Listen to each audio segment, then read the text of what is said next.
오늘은 양심을 따라 하나님을 섬겼노라. 양심을 따라 하나님을 섬겼노라. 이 제목으로 하나님 말씀 전하겠습니다.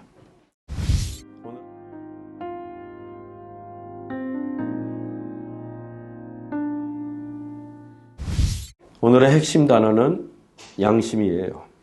한자로 어질양, 마음심을 써서 어진 마음 또는 좋은 마음을 뜻합니다. 국어사전은 양심의 뜻풀이를 어떤 행위에 대하여 옳고 그름을 구별하는 도덕적 의식이나 마음이라고 했습니다. 즉, 옳고 그름의 기준이 되는 것이 양심이에요. 그래서 양심이 바르면 무엇이 옳은 것이고 그른 것인지를 분명하게 구별하고, 양심이 바르지 못하면 옳고 그름도 불분명해집니다. 우리는 종종 내 양심을 걸고 라고 말을 합니다. 그것은 내가 하는 말이나 행동이 정직하고 도덕적으로 아무런 문제가 없음을 강조하기 위해 쓰는 말입니다. 그러나 양심을 거는 것과는 다르게 나의 말과 행동이 거짓되고 바르지 않으면 내 양심을 속이는 일이 되고 결국 양심의 가책을 느끼게 됩니다. 하지만 양심을 속이는 일이 반복되다 보면 전혀 양심의 가책을 느끼지 못하는 상태, 즉 양심에 털이 난 사람이 됩니다. 이 양심에 털나다라는 말은 본래 심장이 너무 두꺼워서 어떤 잘못을 해도 심장이 전혀 느끼지 못하는 것을 말합니다. 처음에 거짓말을 하거나 남의 것을 훔치면 어떻습니까? 심장이 막 쿵쾅거리고 두근거리고 떨려옵니다. 그러나 거짓말을 밥 먹듯이 하고 툭하면 남의 것을 훔치게 되면 그런 증상이 사라져요. 심장이 두꺼워져서. 이것이 양심의 털난 상태입니다. 양심에 털이 나게 되면 거짓되고 부도덕한 삶을 살아도 양심에 가책이 없고 심지어 무엇을 잘못했는지도 모릅니다. 양심이 옳고 그름의 기준인데 그 기준이 모호해졌기 때문이에요. 그래서 양심에 털난 사람은 은혜를 받아도 고마운 줄 모르고 잘못해도 사과할 줄을 모릅니다. 조지 워싱턴은 양심의 중요성을 일깨우며 다음과 같이 말했습니다. 당신의 가슴 속에 있는 양심의 불꽃이 꺼지지 않도록 힘껏 노력하라. 양심은 우리 가슴 속에 있는 불꽃과 같습니다. 유혹의 바람이 불어오면 꺼지기가 쉬워요. 우리가 조금만 부주의하면 금방 꺼집니다. 불의에 눈 감고 유혹에 눈 감고 거짓된 삶을 살면 그 양심의 불꽃은 점점 희미해져 갑니다. 때문에 워싱턴은 그 양심의 불꽃이 꺼지지 않도록 힘껏 노력하라고 한 것입니다. 그래야 우리가 바른 삶을 살 수 있기 때문이에요. 양심에는 이토록 중요한 의미가 있습니다. 그런데 성경에서의 양심은 단지 옳고 그름만의 기준이 아닙니다. 그 이상입니다. 성경에서의 양심은 하나님의 계시의 통로이기 때문입니다. 하나님께서 모든 사람에게 당신의 뜻을 계시하시는데 바로 양심을 통해서입니다. 즉 사람의 양심에는 하나님의 신성이 깃들어 있어요. 우리는 양심을 통해 무엇이 하나님의 뜻인지, 무엇이 불의한 죄인지, 어떻게 살아야 하나님을 기쁘시게 하는 것인지 알 수 있어요. 양심이 하나님의 계시의 통로이기 때문입니다. 오늘의 본문이 언급하고 있는 양심도 하나님의 계시로서의 양심을 가리킵니다. 유대인 중에 유대인임을 내세우던 바울의 입에서 이방인이라는 한 말이 나오자 유대인들이 그 즉시 바울을 죽이겠다고 소리를 질렀습니다.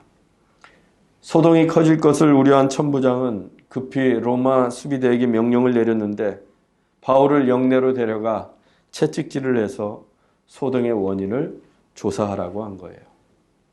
로마 수비대는 바울의 몸을 가죽줄로 단단히 맨 뒤에 채찍질을 가하려고 했습니다. 그때 바울이 로마 시민임을 밝혔어요. 너희가 로마 시민된 자를 죄도 정하지 아니하고 채찍질할 수 있느냐. 천부장은 바울이 나면서부터 로마 시민이었음을 알게 되자 덜컥 겁이 났습니다. 로마 시민은 재판에서 유죄 판결을 받기 전에는 결박도 감금도 할 수 없었기 때문입니다. 이튿날이 되었습니다. 본문 30절입니다. 이튿날 천부장은 유대인들이 무슨 일로 그를 고발하는지 진상을 알고자 하여 그 결박을 풀고 명하여 제사장들과 온 공회를 모으고 바울을 데리고 내려가서 그들 앞에 세우니라. 천부장은 유대인들이 바울을 고발한 진상을 밝히기 위해 제사장들과 온 공회를 모으고 바울을 그 공회 앞에 세웠습니다. 바울은 결박이 풀린 자유의 몸이 되었습니다. 로마 시민이었기 때문입니다. 이 공회는 소위 산헤드린 공회로 유대 최고의 의결 기구였습니다. 의장은 대제사장이었고 예루살렘에 있는 제사장들, 서기관들, 장로들 등 모두 71명으로 이루어져 있습니다. 공회의 권력은 유대 사회에서 가히 무소불위로 로마 당국의 허락을 얻으면 사형까지도 내릴 수 있었습니다. 예수님과 스데반도 이 공회의 결정으로 모두 사형을 당했습니다. 바울이 지금 그 공회 앞에 선 것입니다. 대제사장이 높은 의장석에 앉아 있고 그 주위를 빙 둘러서 공회원들이 배석해 있습니다. 바울에게는 낯설지 않은 장면이었습니다. 그 역시도 한때 공회원이었기 때문입니다. 바울이 먼저 입을 열었습니다. 사도행전 23장 1절 상반절입니다. 바울이 공회를 주목하여 이르되 여러분 형제들아. 바울은 공회를 주목해서 바라보았습니다. 그리고 그들을 향해 형제들아 라고 불렀습니다. 그런데 그들은 어제만 해도 옷을 벗어던지고 먼지를 일으키며 바울을 죽이려고 했던 자들입니다. 그런데 바울은 그들을 향해 형제들이라고 부릅니다. 우리말 형제들로 번역된 헬라어 아델포이는 한 어머니의 뱃속에서 태어난 친형제지간을 뜻합니다. 바울은 그들에게 원수였고 그들은 바울에게 적대감으로 가득 차 있는 폭력 집단이었습니다. 그들의 눈에는 바울을 죽이려는 살기로 가득합니다. 그런데도 바울은 그들을 아델포이, 한 어머니의 뱃속에서 태어난 친형제들이라고 부릅니다. 형제들. 이 말은 바울이 그냥 해본 말이 아니었습니다. 바울은 자기 동족인 유대인들을 진심으로 사랑했습니다. 그래서 극심한 흉년으로 어려움에 처한 유대인들을 돕기 위해 구제 헌금을 모아서 그 먼 길을 거쳐 지금 예루살렘에 온 것입니다. 또 그들이 예수 그리스도를 모른 채 살아가는 것도 두고 볼 수만은 없었습니다. 그래서 그들에게 매맞아가면서도 예수 그리스도 그 생명의 복음을 전했던 것입니다. 그들을 사랑했기 때문에. 그래서 바울은 그들이 무슨 짓을 해도 상관이 없었습니다. 자기를 미워하고 자기에게 분노하고 자기에게 무차별적인 폭력을 가하고 그것도 모자라 자기를 죽이려고 해도 그들을 사랑하는 바울의 마음에는 조금도 변함이 없었습니다. 왜? 그들은 바울의 아델포이, 형제였기 때문입니다. 바울이 이번에 예루살렘에 오기 전에 고린도에 머물면서 로마 교회에 써보낸 편지가 있습니다. 로마서입니다. 그 로마서에 바울이 유대인들을 얼마나 사랑하고 있는지 절절하게 기록하고 있습니다. 로마서 9장 1절로 3절입니다. 나에게 큰 근심이 있는 것과 마음에 그치지 않는 고통이 있는 것을 내 양심이 성령 안에서 나와 더불어 증언하노니 나의 형제 곧 고륙의 친척을 위하여 내 자신이 저주를 받아 그리스도에게서 끊어질지라도 원하는 바로라. 바울에게는 큰 근심과 마음에 그치지 않는 고통이 있었습니다. 그것을 바울의 양심도 성령님도 다 알고 계십니다. 그 근심과 고통이 무엇이었는가? 나의 형제 곧 고륙의 친척을 위하여 내 자신이 저주를 받아 그리스도에게서 끊어질지라도 원하는 바로라. 바울은 여기에서도 아델포이, 형제라는 단어를 사용했습니다. 형제는 한 어머니에게서 태어나 한 핏줄을 이어받은 생명의 관계입니다. 그래서 형제는 나의 골육, 나의 뼈와 살이 됩니다. 그만큼 소중한 관계가 형제입니다. 그토록 바울이 소중히 여기고 사랑하는 유대인이었지만 그들은 예수님을 거부하고 믿지 않았습니다. 뿐만 아니라 예수님을 십자가에 못 박았습니다. 한때 바울 자신도 예수님을 대적하고 교회를 짓밟던 폭도이지 않았습니까? 그때의 영적인 황무함과 영적인 무지가 주는 어리석음이 얼마나 허망했는지 바울은 잘 알고 있습니다. 자기의 의와 욕망을 이루기 위해 애를 쓰면 쓸수록 예수 그리스도를 대적하게 되고 구원으로부터 멀어질 수밖에 없음을 바울은 너무도 잘 알고 있었습니다. 그런 바울이었기에 영적인 무지 속에서 예수님을 거부하고 있는 유대인들이 얼마나 불쌍했겠습니까? 더욱이 바울이 형제로 자신의 골육이라고 생각하는 그들이었으니 그 근심과 마음의 고통이 얼마나 컸겠어요. 그래서 바울은 그들의 구원을 위해서라면, 그들이 구원받을 수만 있다면 내 자신이 저주를 받아 그리스도에게서 끊어질지라도 원한다고 고백하고 있습니다. 그리스도에게 끊어진다고 하는 것은 곧 구원에서 끊어지는 것을 의미합니다. 더욱이 원하는 바로라 라고 하는 헬라어 동사의 시제가 미완료입니다. 비완료는 계속되는 동작을 나타낸다고 했습니다.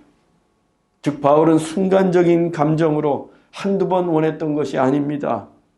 바울은 유대인들의 구원을 위해서라면 자신이 하나님에게 저주를 받고 예수 그리스도로부터 끊어진다고 해도 미완료 계속해서 원한다고 고백했던 것입니다.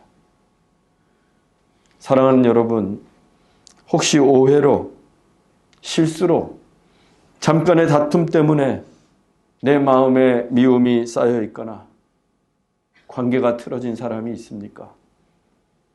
그들도 여러분의 아델포이, 형제인 것을 잊지 마십시오. 다 용서하시고 먼저 사과하시고 내가 먼저 손을 내밀어 사랑하십시오. 상대가 나에게 어떠한 행동을 했든지 상관치 말고 바울처럼 아델포이, 형제로 사랑하십시오. 2019년 올해가 가기 전에 형제의 관계를 회복하시기를 간절히 소망합니다. 공회원들을 형제로 부른 바울이 다음과 같이 말을 이어갔습니다. 본문 1절 하반절입니다. 오늘까지 나는 범사에 양심을 따라 하나님을 섬겼노라. 바울은 오늘까지 범사에 모든 일에 양심을 따라 하나님을 섬겼다고 합니다. 성경에서의 양심은 단순히 옳고 그름의 기준만이 아니라 하나님의 계시의 통로라고 했습니다. 즉 영적인 양심이고 신성이 깃들어 있는 양심이고 신앙 양심입니다. 그래서 바울이 양심에 따라 하나님을 섬겼다고 하는 것은 하나님이 계시하신 대로, 즉 주님이 뜻하신 대로 하나님을 섬겼다는 뜻입니다. 범사에. 바꾸어 말하면 하나님의 뜻이 아니라면 어떤 일도 하지 않았다는 것이 됩니다. 신앙 양심을 따르는 성도는 거짓된 삶을 살 수가 없습니다. 자기의 이익이나 욕망을 따라 사는 사람들과는 분명히 다릅니다. 신앙 양심에 거슬리는 행동을 할 수가 없습니다. 주님의 뜻이 아니기 때문입니다. 신앙도 좋고 공부도 잘하는 철수가 있었습니다. 그는 언제나 전교에서 1등을 하고 교회에서도 신실하기로 소문난 학생이었습니다. 학기말 고사 기간 중에 마지막 시험을 치르는 중이었습니다. 다른 문제는 다 풀었는데 한 문제는 도무지 모르겠습니다.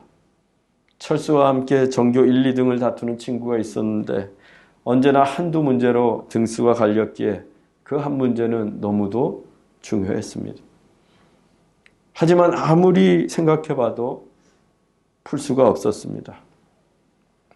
한편 철수 옆에는 전교에서 소문난 컨닝 왕이 있었습니다. 그 친구는 앞, 뒤, 옆 가리지 않고 닥치는 대로 컨닝을 하는데도 걸리지 않습니다. 워낙 눈치가 빠르고 컨닝 기술이 좋기 때문입니다. 그래서 붙여준 별명도 컨닝 왕이었습니다. 물론 철수의 것도 틈만 나면 컨닝을 하곤 했습니다. 그는 이번 시험에서도 컨닝으로 모든 문제를 풀고 여유를 즐기고 있었습니다. 그런데 철수를 힐끗 쳐다보았는데 철수가 한 문제를 풀지 못해서 끙끙거리고 있습니다. 컨닝 왕은 기회가 왔다 싶었는지 철수를 툭툭 치며 답안지를 옆으로 쭉 내밀었습니다. 그러면서 회심의 미소를 짓습니다. 그동안 신세진 거 갚는다는 표정이었습니다. 하지만 철수는 보지 않았습니다. 컨닝 왕이 내민 답안지에는 눈길도 주지 않았습니다. 그런데 시간이 한참 흘러서 곧 시험 시간이 끝날 쯤 되었어요. 컨닝 왕이 마지막 기회라며 다시 한번 철수를 툭 하고 쳤습니다. 결국 철수는 컨닝을 해서 모든 문제를 풀 수 있었습니다. 전교 1등이 눈앞에 있었습니다. 하지만 평생 컨닝을 한 번도 해보지 않았던 철수의 연기가 서툴렀는지 선생님에게 걸리고 말았습니다. 그러나 철수는 그 사실을 몰랐고 선생님도 즉시 책망하지 않고 기다려 주셨습니다. 시험 시간이 끝났음을 알리는 종소리가 울렸고 학생들이 하나둘씩 답안지를 선생님에게 제출하고 나갑니다. 하지만 철수는 그 답안지를 낼 수가 없었습니다. 모든 학생이 다 교실을 떠나고 철수만 홀로 남았습니다. 철수가 마침내 답안지를 들고 선생님 앞에 섰습니다. 그러더니 엉엉 웁니다. 쏟아지는 눈물이 그치지 않습니다. 겨우 입을 열어 선생님께 말을 합니다. 선생님, 저 이번 시험 빵점입니다. 컨닝을 했어요. 그러자 선생님이 울고 있는 철수를 안아주십니다. 철수의 등을 쓰다듬으며 말씀해 주십니다. 그래, 시험은 빵점이지만 내 인생은 100점짜리야. 철수는 잠시의 실수로 컨닝을 했지만 신앙 양심상 컨닝한 답안지를 도저히 낼 수 없었던 것입니다. 예루살렘에 온 바울은 구제 헌금만 건네주고 떠나면 아무런 문제가 없었습니다. 유대인들로부터 매도 맞지 않았을 것이고 쇠사슬로 결박도 당하지 않았을 것이고 죽음의 위협도 없었을 것입니다. 오히려 도와주었다며 박수받았고 칭찬 들었을 것입니다. 하지만 바울은 신앙 양심상 복음을 전해야만 했습니다. 범사의 양심을 따라 하나님을 섬겼던 바울은 유대인들에게 매맞아 죽는 한이 있어도 생명의 주님이신 예수 그리스도를 그들에게 전해 주어야 했습니다. 더욱이 그들은 바울에게 아들, 포이, 형제들이지 않습니까? 사랑하는 여러분, 그동안 여러분은 무엇을 따라 하나님을 섬겨오셨습니까? 저는 여러분들도 하나님의 신성이 깃들어 있는 우리의 신앙 양심을 따라 하나님을 섬기시기 원합니다. 손해를 보고 빵점을 맞고 자존심이 상해도 신앙 양심을 따라 사십시오. 그때 하나님께서 우리를 안아주시고 우리의 등을 쓰다듬어 주시며 말씀해 주실 것입니다. 100점짜리 인생이야. 바울이 양심에 따라 하나님을 섬겼다고 하자 유대인들이 즉각적으로 반응했습니다. 본문 2절로 3절입니다. 대제사장 아나니아가 바울 곁에 서 있는 사람들에게 그 입을 치라 명하니 바울이 이르되 회칠한 담이여 하나님이 너를 치시리로다. 내가 나를 율법대로 심판한다고 앉아서 율법을 어기고 나를 치라 하느냐. 공의의 의장인 대제사장 아나니아가 명령했습니다. 그 입을 치라. 바울이 양심을 따라 하나님을 섬겼다고 하는 것은 유대인들에게 예수님을 전하고 또 이방인에게 가야 한다는 그의 말이 곧 하나님의 계시, 주님의 뜻이라는 의미입니다. 그렇다면 바울을 때리고 죽이려고 한 공회원들은 하나님의 뜻을 정면으로 거스른 것이 됩니다. 때문에 바울의 말을 인정할 수 없었고 아나니아는 그 입을 치라고 명령했던 것입니다. 하지만 바울은 주눅들거나 움츠러들지 않았습니다. 대제사장 아나니아를 강하게 책망합니다. 회칠한 담이여 하나님이 너를 치시리로다. 공회의 의장은 율법에 따라 판결해야 할 의무가 있습니다.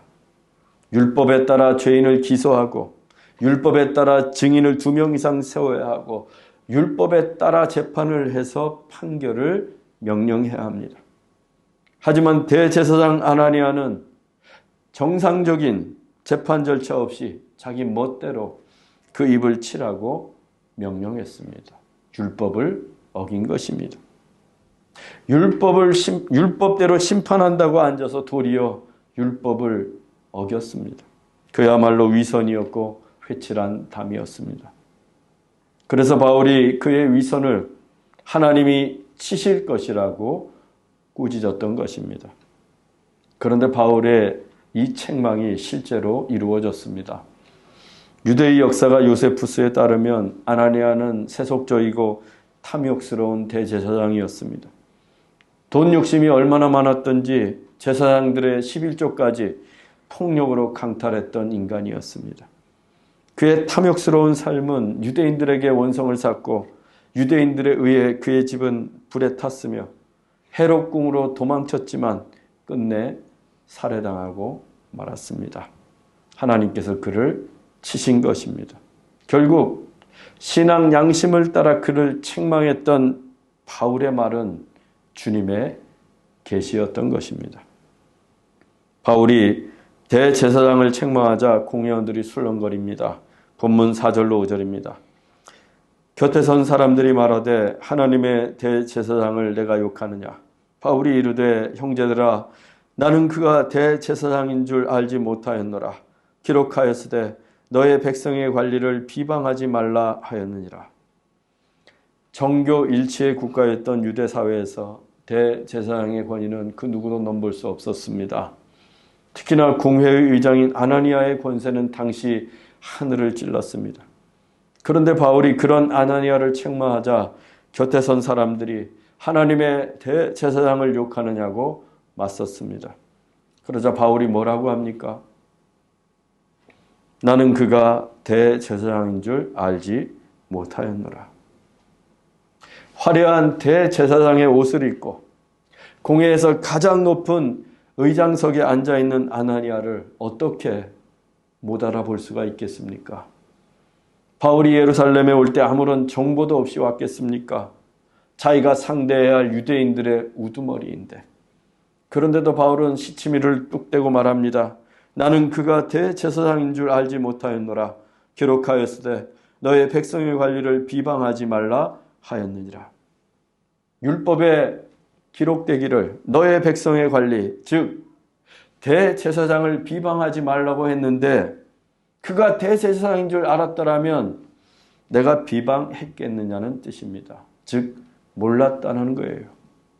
무슨 의미입니까? 바울이 정말 몰라서 이런 말을 하고 있는 것입니까? 아닙니다. 아나니아가 아무리 화려한 대제사장의 의복을 입고 공회의 의장으로 가장 높은 상석에 앉아 있어도 신앙 양심을 따라 행하지 않는다면 대제사장이 아니라는 뜻입니다. 마찬가지로 우리가 옆구리에 이 성경책을 끼고 다니고 매주일 예배당을 들락거리고 이곳에 거룩한 듯 앉아 있어도 우리가 신앙 양심을 따라 하나님을 섬기지 않고 신앙 양심을 따라 행하지 않는다면 우리도 그리스도인이 아니라는 것입니다.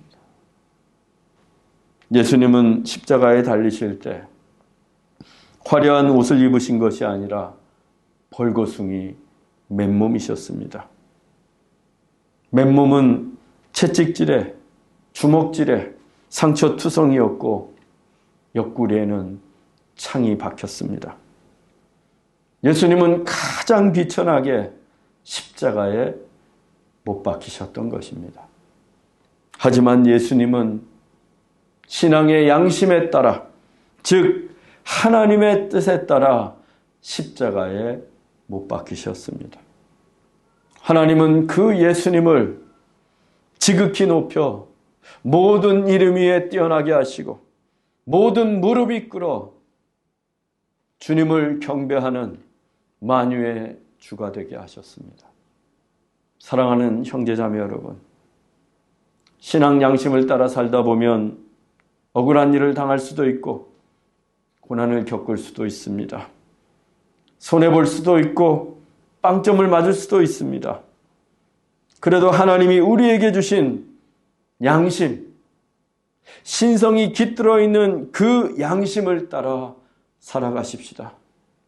무슨 일을 당해도 신앙 양심을 붙들고 하나님을 섬기십시다.